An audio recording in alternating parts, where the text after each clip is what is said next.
በስመ አብ ወወልድ ወመንፈስ ቅዱስ አሐዱ አምላክ አሜን።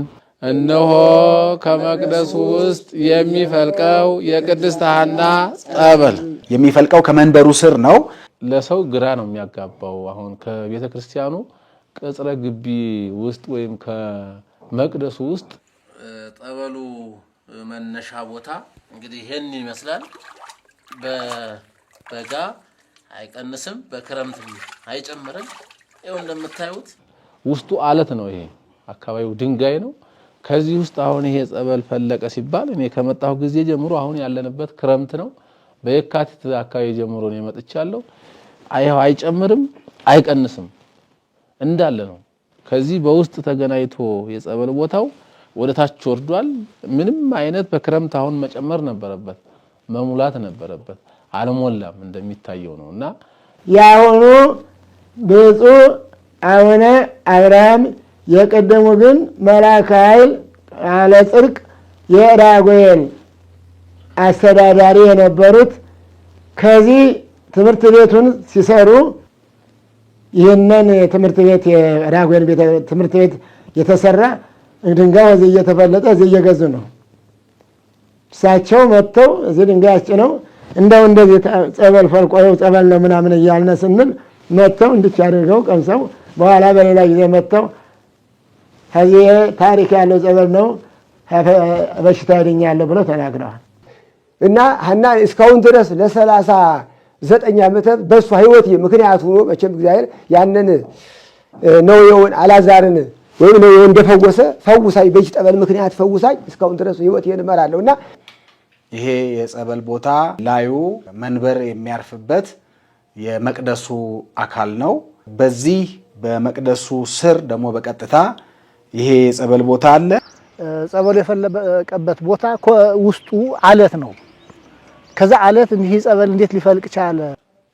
ጌታችን ኢየሱስ ክርስቶስ ለእናቱ በግብፅ ውሃ በከለከሏት ጊዜ ካለት ላይ አፍልቆ ድህነት ያደረገ አምላክ በዚህም በመካነ ቅዱሳን ኢያቄም ወሐና ከአለት ላይ ምንም ነገር ያፈር ምልክት የሌለው ድንጋዩም ባነት የሌለው ከዚያው ተፈልጦ ከዚያው የተሰራ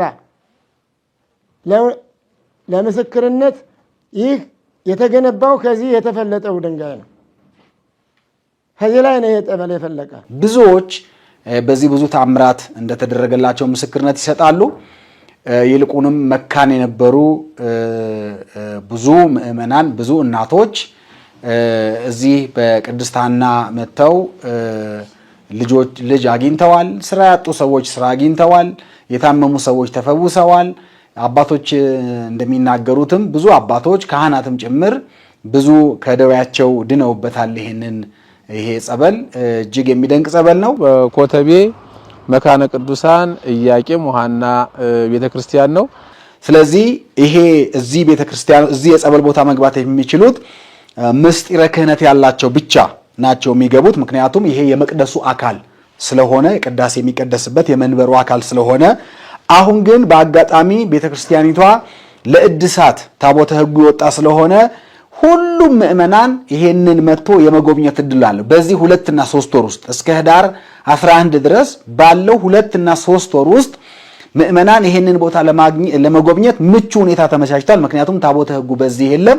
ሁሉም ሰው ይሄንን ገብቶ ማየት ይችላልና እግዚአብሔር ያደረገውን ድንቅ ተአምር እንዴት ከመንበሩ ስር ጸበል እንደፈለቀ፣ እንዴት ከጭንጫ ላይ ጸበል እየፈለቀ እንዳለ፣ እንዴት በክረምት እንደማይጨምር በበጋ እንደማይደርቅ የእግዚአብሔር የማዳን እጁ እንዴት እንዳላጠረች መጥቶ የሚያይበት ጥሩ እድል ስለተመቻቸ በሁሉም ቦታ ያላችሁ የቅድስት ሐና ወዳጆች መታችሁ ይሄንን ተአምር እንድታዩ በቤተክርስቲያን ስም ጥሪያችንን እናስተላልፋለን።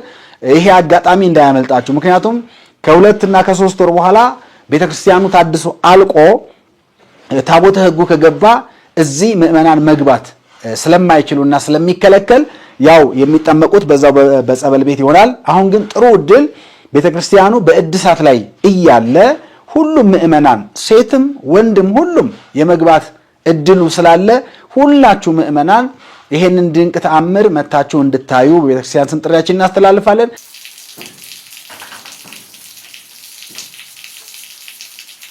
በንግሥት ጣይቱ ጋር የነበሩት ባህታዊ የተናገሩት በሁለተኛው በድጋሚ አይናችን ያየው ጆሮአችን የሰማው የአቡነ የቅዱስ ፓትርያርኩ የአቡነ ተክለ ሃይማኖት ቃለ ቡራኬና ትንቢት የተናገሩት አሁን እየተፈጸመ ነው።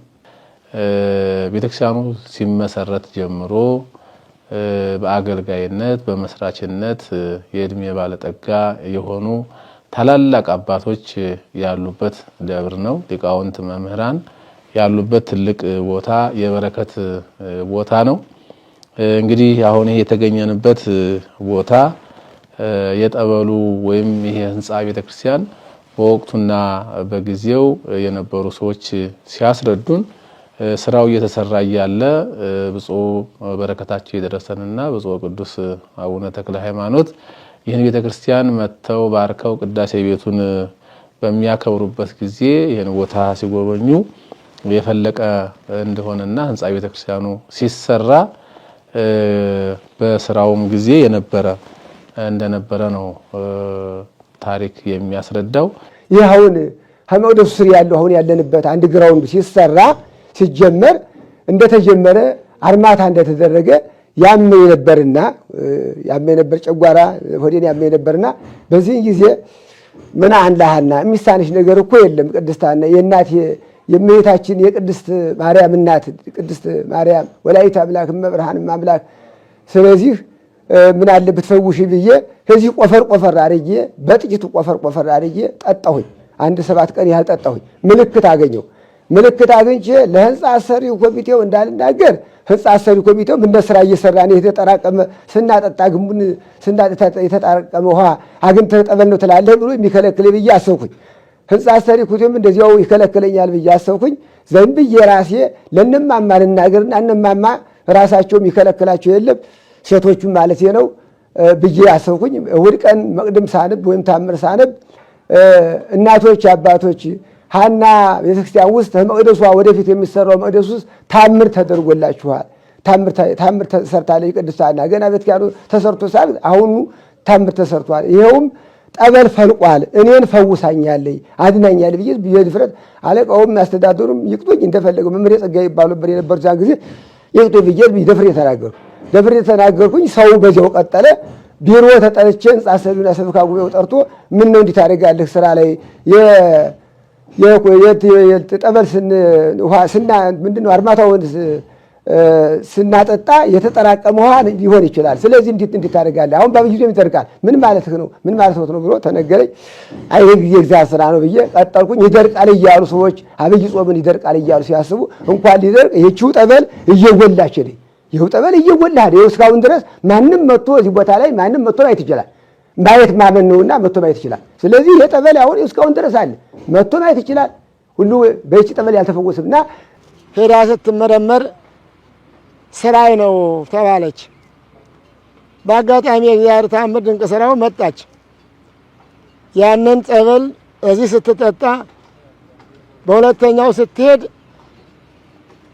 ጽንስ ታየ።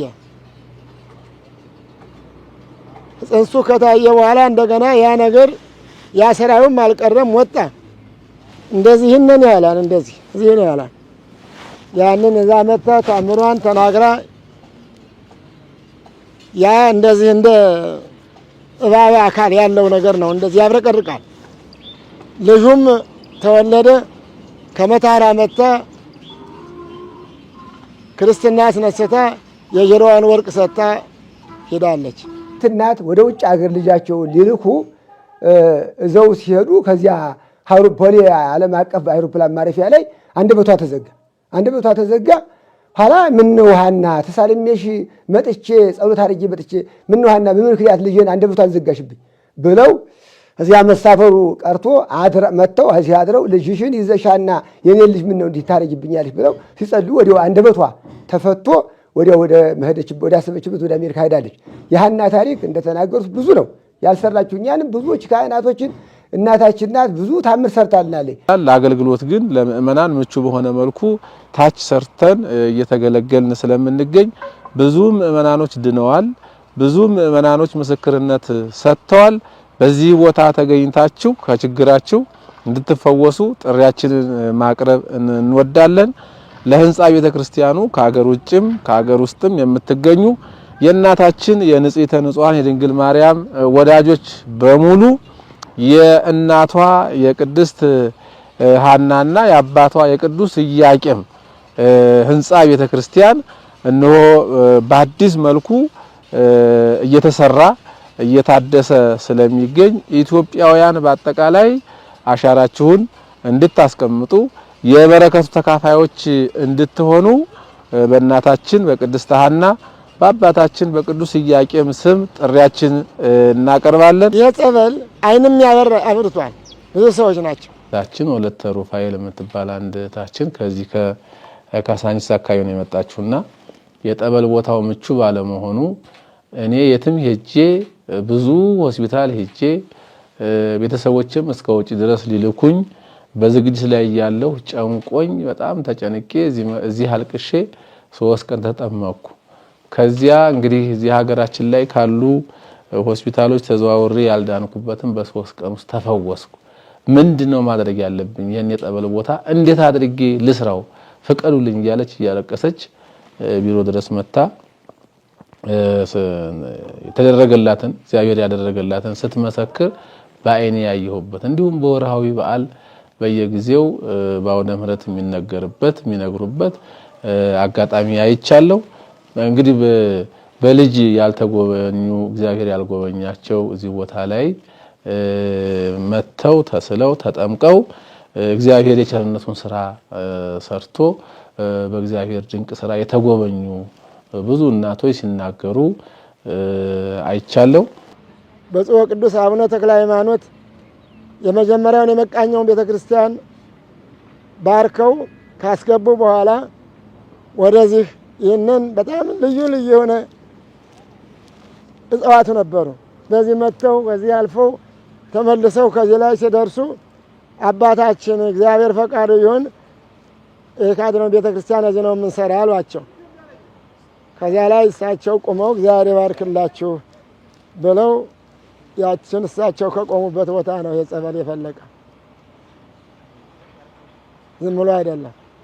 በቅዱስ አባታችን እግራቸው የተረገጠው ላይ ነው ይሄ ጸበል ፈልቆ ዛሬ ድህነት አድርጎ ያለው። ቀደም ሲልም ባለፈው እንደገለጥ ነው በዚህ ቦታ ላይ ትንቢት ተነግሮበታል፣ ሱባኤ ተቆጥሮበታል። ንግሥት ጣይቱ የካ ቅዱስ ሚካኤል ቤተክርስቲያን የነበረው ዛሬ ዋሻው ተክለ ሃይማኖት የሚባለው እዚያ ነበር ነው የሚሉት ታሪክ እንደነገረን። እርሳቸው በዛ መውጫ ስለሌለ በዚህ አድርገው ሄደው በዚህ ዙረው ሄደው ነበረ የሚሳለሙት። እዚህ አካባቢ ሲደርሱ የወትሮ ነገስታቱ ባህታውያኑን ጸሎተኞች ይዘው ነው የሚሄዱ። ዝም ብለው አይሄዱም ነበረ። እዚህ አካባቢ ከበቅሎ ወደቁ ይባላል። ዛን ጊዜ መኪና አልነበረም። ተማረሩና ሲናገሩ ተው እናቴ አይማረሩ፣ የኋላ ኋላ ከዚህ ቦታ ላይ የእግዚአብሔር ታምር የሚገለጥበት ነው። ስጋው ደግሞ ይፈተትበታል፣ ቃለ እግዚአብሔር ይነገርበታል። ለሰዎች ድህነት የሚሆን ቦታ ስለሆነ ዝም በሉ ዝም ብለው ሄደው ከዚያ በኋላ ነው የካ ሚካኤልን ወደታች አወረዱ እንጂ ከላይ ነበር የዋሻው ሚካኤል ነበር የሚባለው። ያው ተክለ ሃይማኖትን እስከ ቅርብ ጊዜ ተክለ ሃይማኖትን እነሱ በእነሱ ስር ነበር። አሁን ነው የተለየ። በዚህ በቦታው የቆዩ አባቶች ታሪኩን ሲነግሩን የመከኑ ሰዎች የወለዱበት፣ ያጡ ሰዎች ያገኙበት፣ ልዩ ልዩ በሽታ የነበረባቸው ሰዎች የተፈወሱበት ተአምራዊ ጸበል ነው። አሁን ይሄ ጸበሉ ያለበት የመጀመሪያው የቤተ ክርስቲያኑ ከታች ነበረ ሊመሰረት የነበረው። እንደገና በመሐንዲሶች ተጠንቶ ያ ጎድጓዳ ነው ከዚህ ላይ ይሁን ተብሎ ይሄ እንትን ሲባል ድንጋዩ ሲፈለጥ ያ ቤተ ክርስቲያኑ አሁን የታች የግራውንዱ ያለበት ድንጋዩ ከዚያ የወጣ ነው የተሰራ። ከዚያ ላይ ነው የጸበል የፈለቀ። ይሄ ወደ 3 ሜትር 4 ሜትር ተቆፍሮ ነበር ድንጋዩ እዚህ ወጥቷል። ያ እየተቆፈረ አንድ ብልጭም አላለ። ያ ግን 1 ሜትር ሳይፈለቅ ነው ከዚያ ላይ የወጣው። ይሄ የእግዚአብሔር ድንቅ ተአምሩ ነው። እንደገና አባታችን ቅዱስ ፓትርያርኩ አቡነ ተክለ ሃይማኖት ስለዚህ ቦታ መጀመሪያ ቦታው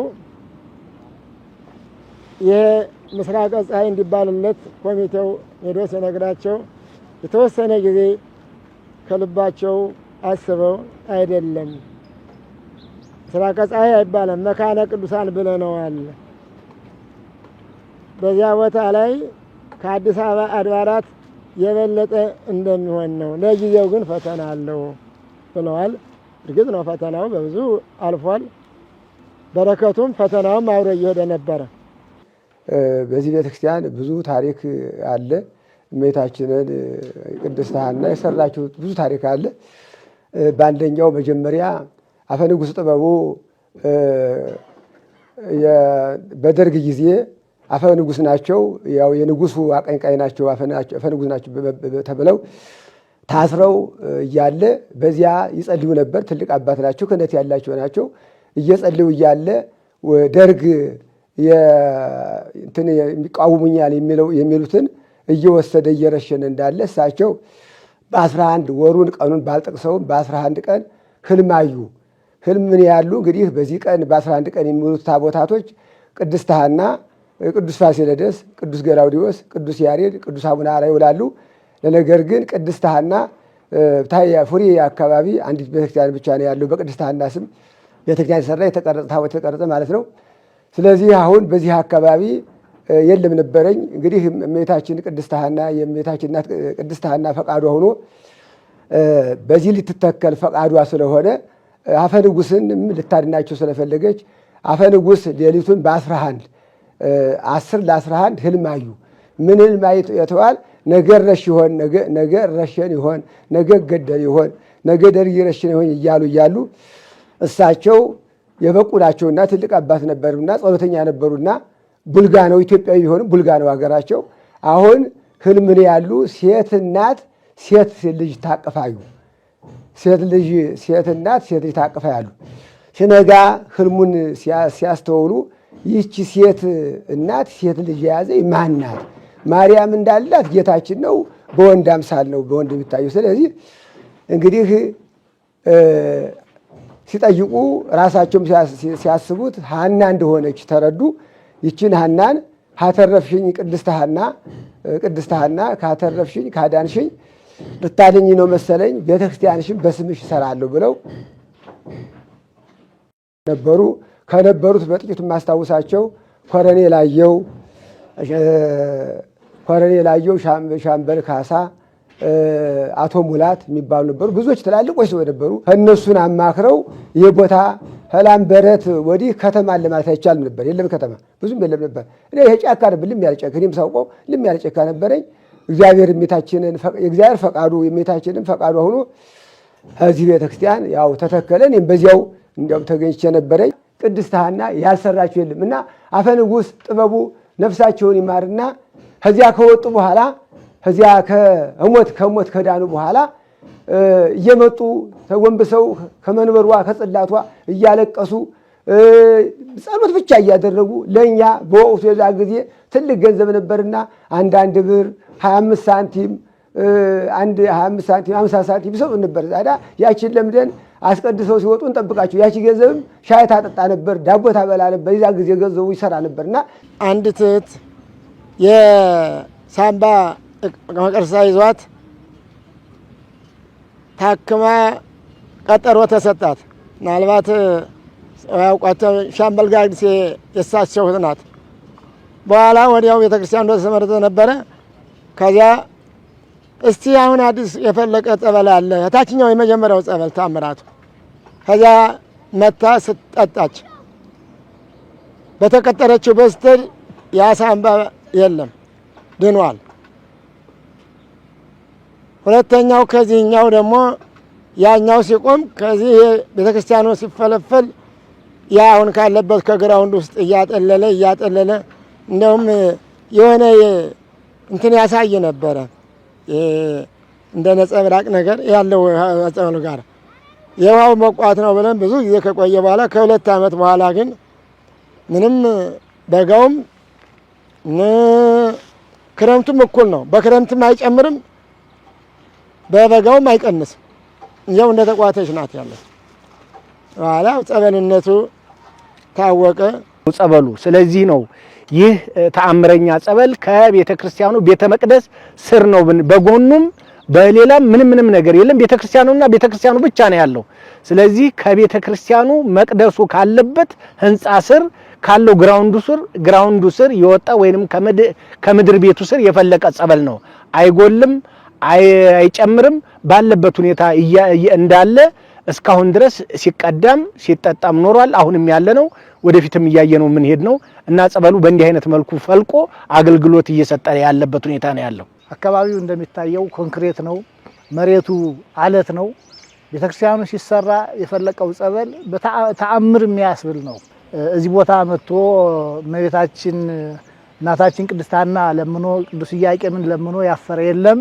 እንግዲህ አባታችንን መልአከ ሰላም አባታችን በአሁኑ ሰዓት እያስተዋወቁት ይገኛል። ይህን ጠበል እንኳን ሌላ እኛንም አባቶቻችን ከማክበር ጋራ ህትትና ጋራ ይኸው እድሳቱንም ይዘዋል። ጠበሉንም አካባቢውንም በማልበት ከሰበካ ጉባኤ ጋር ሆነው ከእድሳት ኮሚቴው ጋር ሆነው ቤተክርስቲያኑን እያስተዋወቁት እያሰሩ እያለሙ ይገኛልና የቅድስት ሐና ጠበል አሁን የተነገረኝ እንደው አስቤበት ቢሆን እኔ እንኳን ያስኩትን ተናግሬ ባልጨረስኩት ነበርና የቅድስት ሐና ጠበል እንዲያለው አሁን የጠበል ማየት ይቻላል፣ እየፈወሰ ነው።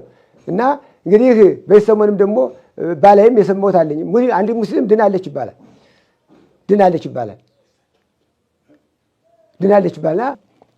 ድንቅ ስራ ነው እውነት ለመናገር እንደው ብዙ ቦታዎች አይተናል። እኔ እዚህ እጅግ የተለየ ነው ጠበሉ። ስለዚህ ምእመናን የኢትዮጵያ ኦርቶዶክስ ተዋሕዶ ቤተክርስቲያን እምነት ተከታዮች ሆናችሁ ሌሎችም ለምሳሌ ያውም በቅርቡ ሙስሊሞች መጥተው ተጠምቀው ድነዋል። የእስልምና እምነት ተከታዮች መጥተው ድነዋል። እኔ ሙስሊም ነኝ ግን አምኜ ይሄው ተጠምቄያለሁ፣ ብዙ በሽታ ነበረኝ፣ ለቅድስት ሐና ነግሬያታለሁ፣ ቅድስት ሐና ነች የምታውቀው፣ ተፈውሻለሁ ብላ ሄዳለች።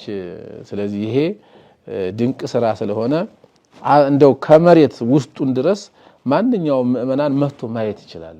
መጥቶ ማየትና ራሱ መስካሪ ሊሆን ይችላል ማለት ነው። እንግዲህ ጠበሉን ይሄው ማንም ሰው ማየት ይችላል እንደምታዩት ነው። እስከ ዛሬ ድረስ ጸበሉ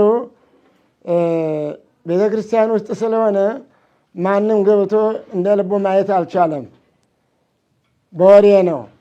አሁን ግን እድሳት ላይ ስለሆነ ማንኛውም ሰው ቤተክርስቲያን ታቦተ ሕጉ ከመግባቱ በፊት መጥቶ ማየት ይህን ድንቅ ስራ ማየት ይገባል። ይህ የመጀመሪያ ለኢትዮጵያ መጀመሪያ ማለት ይቻላል የበኩር ቦታ ነው። የቅዱስ ኢያቄምና የቅድስት ሐና ጽላት በአንድ ላይ መኖሩ የበኩር ቦታ ነው። ይህም በታምር ሊነገርለት ሊታወቅ ይገባል በኢትዮጵያ። ከዚህም አልፎ ሌላ ቦታ ሊተላለፍ ይገባል። ይህም ነው በዚህ ምክንያት ነው ይህም ጸበል ከዚህ ካለት ላይ የፈለቀውና ለዚህ ታምር ምዕመናን እየመጡ ከሀሳባቸው ከደዌያቸው እንዲፈወሱ ብጻታቸው ልመናቸው እንዲደርስ ቅድስት ሐና በብዙ ድካም እንዳገኘች መቼም ያለ ድካም ይገኝ የለም። ዛሬ ደግሞ ያለ ድካም ይህንን በረከት ማግኘት በረከት መሳተፍ ይገባል። ገለገልኩ እገኛለሁኝ እና በዚህ ቤተክርስቲያን ስር በፈለቀው ጸበል ብዙ ፈውስና ድህነት እንደተገኘ እናቶች ምስክርነታቸውን ሲሰጡ በዓይኔም በጆሮዬም ያው ያየሁትን አይቻለሁ፣ የሰማሁትንም ሰምቻለሁኝ። በተጨማሪ አንድ እህታችን ጸበሉ ስላደረገላት ድንቅ ተአምር ምን ማድረግ አለብኝ ብላ መታ እዚህ ጸበሉን ለሰበካ ጉባኤው ይህን ጸበል ለኔ ድህነት ሰጥቶኛል፣ ሐኪም ቤት ሄጄ ያልተፈወስኩትን በሽታ ተፈውሻለሁ። ስለዚህ ጸበሉ በእንዲህ አይነት ሁኔታ መሆን የለበትም፣ በአቅሜ ይህን ያህል ገንዘብ አውጥቼ ልሰራው ፈልጋለሁ ብላ ከምስክርነቷም በተጨማሪ የጸበል ቤቱን ለመስራት ሞክራ አቅቷት ወይንም ደግሞ ከአቅሟ በላይ ሲሆን ሰበካ ጉባኤው በድጋሚ በማስጠናት አሁን ባለበት ሁኔታ ሰፊ አገልግሎት እንዲሰጥ ከቤተ መቅደሱ ስር የሚወጣው ጸበል በታች በመጠመቂያ ቦታ እንዲሆንና ህዝበ ክርስቲያኑ እለት እለት አገልግሎቱን እንዲያገኝ የጸበሉንም ስራ በሚገባ ለማከናወን እንድንችል ሰበካ ጉባኤው እያስጠና ፈውስ እንዲሰጥ እየተደረገበት ያለው ሁኔታ ነው ያለው። በተጓዳኝም ደግሞ ቤተክርስቲያኗ በእንዲህ አይነት ሁኔታ እየታነጸች ነች ያለችው። ከምንም በላይ ግን የጸበል አገልግሎቱ ከምን ጊዜውም በተሻለ እና በጥሩ ሁኔታ አባቶች ቦታው ላይ ተመድበው ለሴቶቹም ለወንዶቹም አገልግሎት እየሰጠ ይገኛል። ስለዚህ አሁን በኔ ባጭሩ የጸበሉን ተአምራት አባቶች በስፋት ስለሚገልጹት የዚህን ያህል ነው ማስረዳት የምችለው። በጸበሉ ዙሪያ ላይ የተደረገው ተአምር ግን ተነግሮ የሚያልቅ አይደለም። ድንቅ ተአምራቶች ተሰርተዋል። አሁንም እያደረገ ነው። ሰው አሁንም ማየት እንዲችል በህንፃ ግንባታ ስራ ላይ ስላለን ጸበሉን በአካል መጥቶ ከቤተ መቅደሱ ስር እንዴት እንደሚወጣ ራሱ በአካል መጥቶ ማየት ይቻላል። ምክንያቱም በኋላ ታቦተ ሕጉ ከገባደሱ በእርግጥም እውነት ነው። አንደኛ ቆርቆሮው ያፈስ ነበረ፣ ሁለተኛ ዶሙ ተሰነጣጥቆ ነበረ። እነዚህ ነገሮች ደግሞ የቤተክርስቲያኑ ለሚቀጥለው ህልውናው በጣም አደገኛ ስለሆነ መታደስ ስለነበረበት ምእመናን በዚህ እግዚአብሔር አምላክ ቤቱን መስራቱ አይቀርም፣ እግዚአብሔር አምላክ ቸርነቱን ማፍሰሱ አይቀርም። ግን ምእመናን የዚህ በረከት ተካፋዮች እንድትሆኑና እዚህ የሚደረገው የልማት እንቅስቃሴ እንድታግዙ እንላለን። ከታች እንደምትመለከቱት የቤተክርስቲያኑ የአካውንት ቁጥር አለ፣ የባንክ አካውንት ቁጥር አለ። በሱ ባላችሁበት ቦታ በየትኛውም ባላችሁበት ቦታ እርዳታ እንድታደርጉና ከዚህ በረከት ተካፋዮች ሆናችሁ እንደ እግዚአብሔር ፈቃድ ህዳር 11 2016 ዓመተ ምህረት የአባታችን የቅዱስ ኢያቄምና የእናታችን የቅድስት ሐና ታቦተ ሕግ ወደ መቅደሱ ለመመለስ በታላቅ የልማት እንቅስቃሴ ውስጥ ነው ያለነው። እግዚአብሔር አምላክ ረድቶን እንግዲህ በዓለም ያላችሁ ሁላችሁ ምእመናን ይሄንን ተጋግዘን እናንተም በረከቱ ደርሷችሁ ህዳር 11 በታላቅ ክብር እንድናከብር እግዚአብሔር አምላክ የዛ ሰው ይበለን። ሙሉ የሆነ ፈውስ እንዲሰጥ አሁን ወደፊት ለጊዜው በጊዜው አድሰነዋል። ወደታች ወረድ አድርገን አሁን ይሄ ያው ያለው ጸበል ከመቅደሱ ስር ነው። አሁን የሰራ ነው ወደ ምስራቅ በኩል ወረድ ብሎ ነው የተሰራውና እየመጡ እንዲፈወሱ ከመማቸው ከልዩ ልዩ ችግራቸው እንዲላቀቁ ቦታው ታቦቱ ስለሰቢ ነው። እየመጡ እየተሰለሙ ስለታቸውን እንዲሳሉ ያጡትን እንዲያገኙ የተቸገሩ እንዲረጋጉበት ቦታው ተአምረኛ ቦታ ነውና ሁሉም ሕዝበ ክርስቲያን የቦታውን ተአምር የጸበሉን ተአምር እየሰማ ፈውስ እንዲያገኝ መረጋጋት እንዲያገኝ በረከት እንዲያገኝ ሁሉም ጥሪያችንን እናስተላልፋለን። እንደተባለው ውጭ የሚኖሩ ኢትዮጵያውያን ይህንን ነገር ሲሰሙ ለመምጣት ሊቸገሩ ይችላሉ። እግዚአብሔር ግን አምላክ ይህ የምንሰማውን ነገር አስታግሶ ይህ የምንሰማውን ነገር አቅሎልን ሁሉም እየመጡ እንዲፈወሱ እየመጡ ቤተክርስቲያኗ እንዲሳለሙ ጥሪያችንን እናስተላልፋለን። አመሰግናለሁ። ከ02 ወደ ኮተቤ መምህራን ኮሌጅ በሚሄደው መንገድ ላይ 32 ቁጥር ማዞሪያ ነው የሚባለው። ኮተቤ መገናኛ ላይ ኮተቤ ሐና ብሎ የሚጭን ታክሲም አለ። ሐና ብሎ የሚጭነው ሐና ለሚያወርደው። በእርግጥ ብዙ ሰዎች የኮተቤ ሐናን የሚያውቁት ለቀብር ሲመጡ ነውና ለምልክትም እዛው ላይ ስለሌለው እዛ ቦታው ላይ ከደረሱ በኋላ 32 ማዞሪያ